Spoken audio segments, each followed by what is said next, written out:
Mr. Chair, for the record lang po, bagamat ito pong dinadaos natin ngayon sa pamumuno ninyo na Blue Ribbon Committee ay meeting, pero inaasahan ko rin po na iimbitahan ng chair itong 18 ex-bodyguards sa hearing kapag fully constituted na yung committee.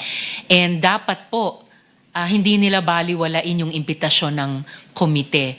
Dahil pag ginawa pa nila po iyon, magiging subject po sila sa subpoena and show cause order at higit pa mula sa komite. Salamat po, Mr. Chair. Noted po, Senator Ontiveros, gagawin po natin yan. Pero for now kasi ang ginawa po natin ay inimbitahan lamang natin dahil ito po ay isang meeting lamang at organizational meeting po ng Blue Ribbon Committee. Kaya po hindi po natin mapapwersa yung mga yon, pero inimbitahan po rin natin, gayon pa man, noong pong Miyerkules para walang masabi po yung kabilang grupo, yung minority bloc, na iniiwas po natin at ayaw natin sila imbitahan. So for the record po, nabanggit po kanina ng Secretary at inimbitahan po ang 18 na ito, kasama po si Attorney Baligod.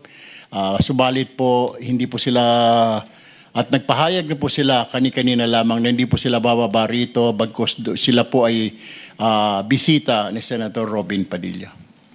Mr. President, Mr. Chairman, just for the record, baka kasi hindi naintindihan masyado ng ating mga kababayan. Kaya ito ay hindi hearing at ito ay committee meeting, consultative meeting, ay dahil kinikilala natin na hindi pa nahahalal ang lahat ng membro ng Committee on Public Accountability. At dahil hindi pa nahahalal lahat ng membro, hindi pa constituted ang committee. Although the chairperson has been elected and the chairperson, as legislative practice will reveal, has from time to time been allowed by practice to hold consultative meetings, even if there is no quorum, even if the committee has not been fully constituted. Empowered to appoint a vice chairman. And also, yes, that is correct, is empowered to designate a vice chairman. So in the meantime, because we are, have not, out of respect for our colleagues in the minority, dahil hindi pa nako-constitute, hindi pa sila hinahalal, ay hindi natin tinatawag itong, o hindi natin isinasagawa ang hearing.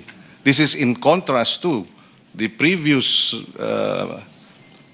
bogus hearing last Thursday, wherein the Blue Ribbon Committee precisely had been declared vacant, and even before we removed the Senate President, former Senate President, they already sent out notices for that June 4 hearing, which again is an indication of their disregard for our rules in the Senate. Kaya, just for the record, Mr. Chairperson.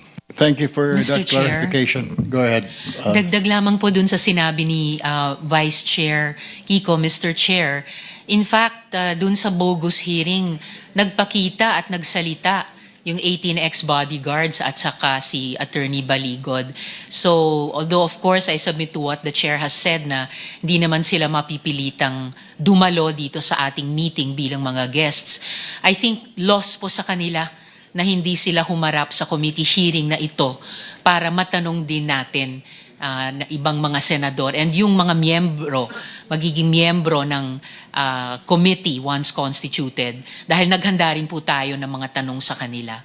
Just for the record, Mr. Chair. Salamat po. Mr. Chairman, just to emphasize na yung June 3, klarong-klaro na noong dineclare all seats vacant, ang inelect natin as chairman of the Blue Ribbon Committee ay no other than Senator Erwin Tulfo. So siya lang ang may karapatan na tumawag ng ganitong consultative meeting at siya lang ang may karapatan para mag-issue ng mga invitations through the Blue Ribbon Secretariat. So let me just put that on record. Thank you, Mr. Senate Pro Tempore, Acting President Win Gatchalian. Go ahead, Attorney Matibag.